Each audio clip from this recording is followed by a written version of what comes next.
So Rey Vargas just defeated Mark Magsayo by split decision, and good fight. And I expected it to be an entertaining fight, and I had people who disagree with me because Rey Vargas can be a frustrating guy to watch. He can have a frustrating style. He can stink it up a little bit, but I thought he would be a little more aggressive in this fight, and I thought Magsayo would bring that out of him.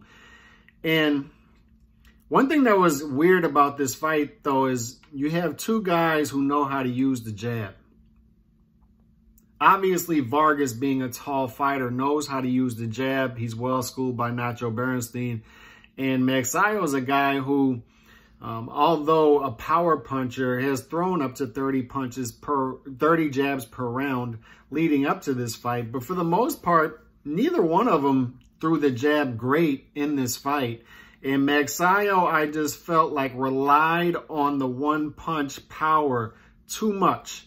And I felt like this was an easy fight to score for the most part. I had it 6-2 for Vargas going through 8 rounds. And then Magsayo did what Magsayo does. He did it against Ceja, where he had some moments against Ceja where he did not look good, was floored in the 5th round, came back and knocked him out, I believe, in the 8th or 9th round. He did the same thing here. You cannot rest, relax against Magsayo. Magsayo has undeniable power, and he's a fun fighter to watch because of it. Just a power-punching guy, and Vargas made a mistake of trading with Magsayo while leaving his, he threw his right hand, left his left hand down, and Magsayo made him pay for it. Now, here's the thing, though. Although Magsayo made him pay, he didn't follow up on it the way you would like him to. And there's something missing with Magsayo to me. And I don't know if he needs to change corner. And I like Freddie Roach. Freddie Roach obviously was great with Manny Pacquiao, another Filipino fighter and arguably the best of our era. But I don't know if Magsayo is getting the correct technical advice that he should be getting in the corner and maybe leading up to fights, because I just felt like Magsayo, being a guy who does jab well in the past, you can still jab against taller fighters. There are different variations of the jab, right? So Magsayo has fought shorter guys, and he's had success with the jab in setting up his power punches with the jab. And he could have done that in this fight as well, had he double, tripled up on the jab and through the slip jab, which is, if you want to watch the slip jab in action, watch Usyk do it. You throw the slip jab, you throw the jab while ducking under the taller fighter's shots, and then throw the overhand right behind it. Magsayo was not doing that. Magsayo was landing the overhand right while he was countering, and then was not working his way inside. Was straight on the line, no head movement in this fight. Was not using the lateral movement and moving his head coming in and trying to he could have done a better job trying to set up those power shots. And where Magsayo is going to be kicking himself watching this fight over is the end of round 9, round 10, round 11, where he wasn't aggressive enough in trying to follow up while Vargas was clearly hurt. Clearly hurt in the 9th round, and still going out for the 10th round, his legs were not fully there. And Magsayo just was not aggressive enough, especially in the 10th round, following up against a hurt fighter.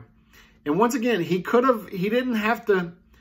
You watch the end of the 9th round, go back and watch that. He was trying to land a big shot again, but he was just loading up on headshots, throwing one punch at a time instead of jabbing to the chest, double jabbing, triple jabbing, getting on the inside and letting his hands go. There just wasn't that.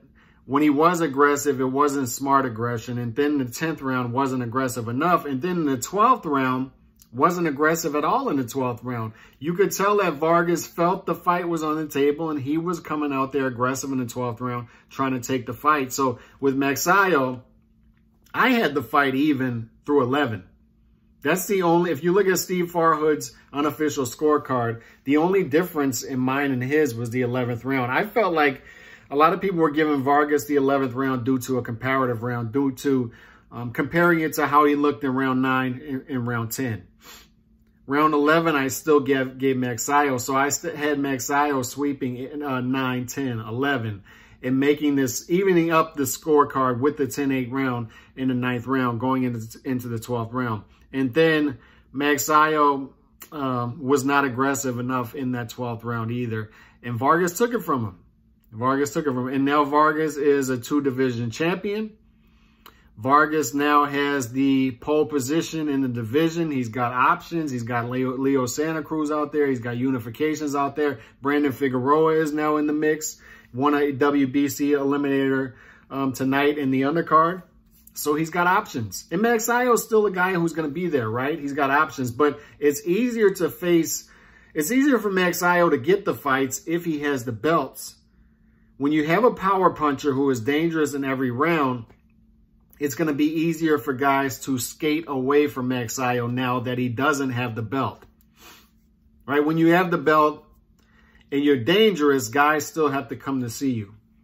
Guys don't have to come to see Magsayo anymore because Vargas took the belt from him tonight. So it was a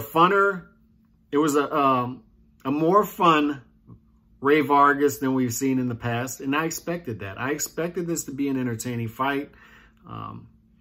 Both fighters looked sloppy in spots. Vargas did not throw the jab as much as he should have. Magsayo didn't throw the jab as much as he should have. Magsayo needs a better variation of punches, a better variation. Like, great pitchers can throw 3, 4 pitches. Magsayo can throw 2 pitches. He needs that extra pitch, another pitch. He needs a better variation of punches. I don't know if he needs to switch trainers, whatever he has to do, but they're going to kick themselves watching this fight because there are things he could have done to make this night to possibly edge him back and win a decision in this fight. But Rey Vargas wins it. He is the new WBC champ. Props to him. And we'll see where he goes from there. God bless.